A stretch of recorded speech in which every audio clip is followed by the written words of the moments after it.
Hi guys. Welcome to my channel. In today's video, we will help you to connect Honeywell Smart Home Thermostat to Wi-Fi. Let's start. To start the installation process, you first need to download the Honeywell Smart Thermostat app on your smartphone. You can download it from Play Store or App Store. After download, you need to install the app. Once you have downloaded the Honeywell Thermostat app, then you need to create an account.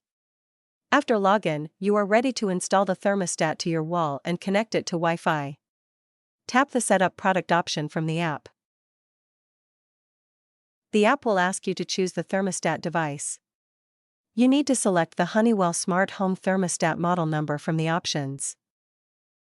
Now, you need to make sure that your Honeywell Smart Home Thermostat is plugged into a wall and powered on. Select the language on the Honeywell Smart Home Thermostat and click Next. If you want to set up the thermostat with using the app, then choose the Using the App option and click the Next to proceed.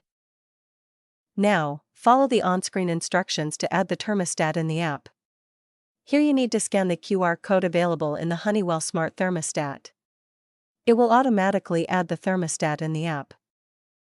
To connect the Honeywell Smart Home Thermostat to Wi-Fi network, you need to choose the Connections option. Now, it will scan for the available Wi-Fi networks. Choose your Wi-Fi network and type the Wi-Fi password to connect. Then click Next. Within 1 minute, it will easily connected with your Wi-Fi. If you are facing any trouble to connect Honeywell Smart Home Thermostat to Wi-Fi or need our assistance, then you can reach us. Thanks for watching. Please subscribe this channel for future updates.